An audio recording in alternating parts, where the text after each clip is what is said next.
Hello again guys! Welcome to our YouTube channel, Lutong Pinoy Abroad with Elmer and Desiree. Today, I'll be going to show you how to cook sweetened pork pat or minatamis na taba ng baboy. This kind of dish is popular among provinces in the Philippines, especially on big occasions like wedding, christening, family reunion, or even fiestas. By the way guys, most of our viewers are non-subscribers, so consider giving us a follow by subscribing. It's free and it will help us continue to grow our YouTube channel. Thank you very much. Now here are our ingredients.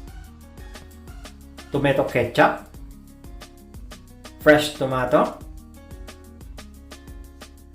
tomato puree, pork fat, salt, pepper, fresh bay leaf, brown sugar, and for sauteing, we need onion and garlic. Now, let's season our pork fat with salt. Then, using our hand, mix it until the salt is completely absorbed by the pork fat. In cooking this dish, we're going to pre-cook the pork fat first.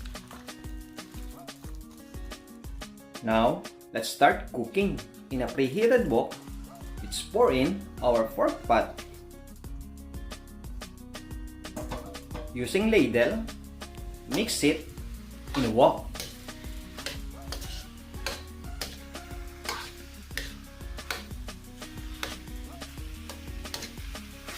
We're going to cook it for at least 30 minutes to reduce the oil from our fat before proceeding to our dish. From time to time, we're going to mix it so that the pork fat will not stick in the wok. As you can see, the oil is starting to separate from our pork fat.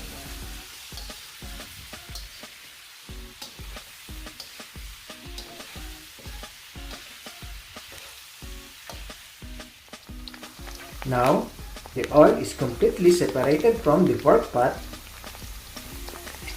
At this point in time, we're going to lower the flame and cook it for at least 10 minutes until the oil completely separates from our pork fat. Now it's ready. Turn off the fire and separate the pork fat from the oil.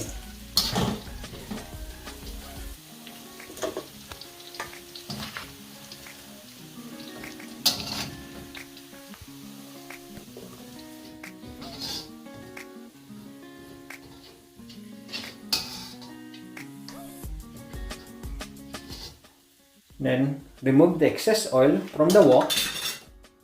Using the same wok, let's saute the garlic.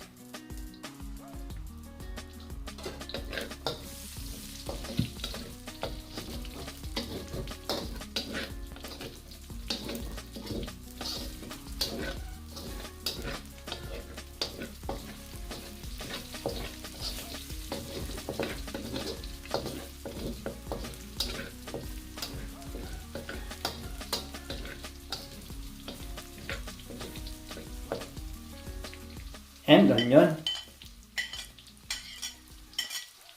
Just keep mixing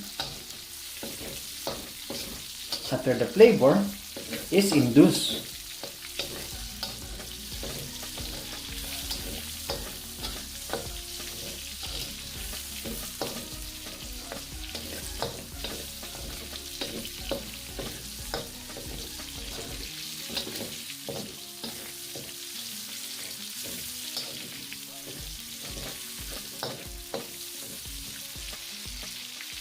Now it's time to put our pork fat.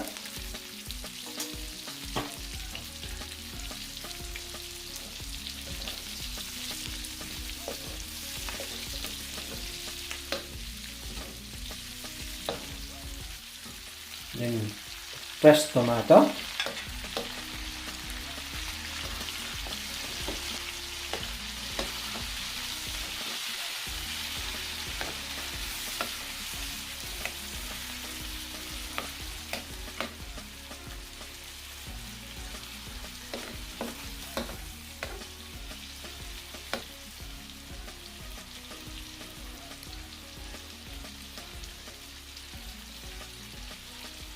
tomato sauce,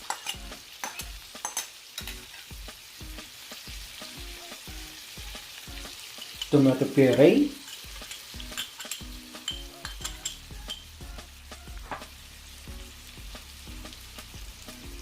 brown sugar,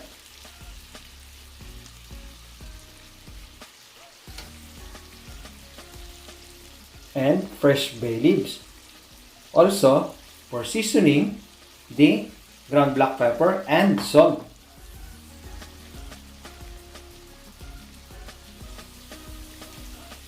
We're going to add some water to thoroughly cook our pork pot.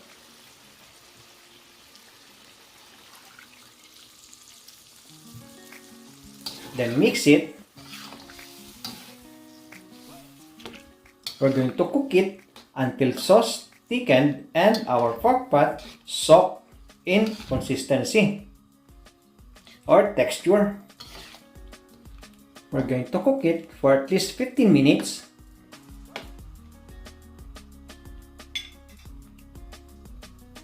And cover it. Now, our pork pot is starting to get soft and the sauce thickened. For extra flavor, this is optional for you. You can add chili powder for extra sensation on the taste of our dish.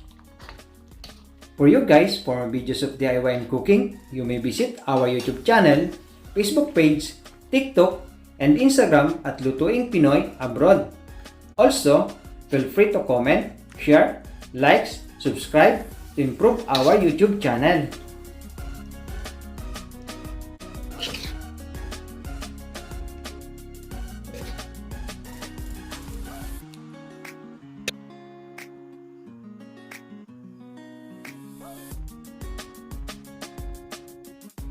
Now it's your turn to try this recipe, and surely this recipe will be one on the list of your many Filipino dish that you can serve with your family and loved ones on special occasions.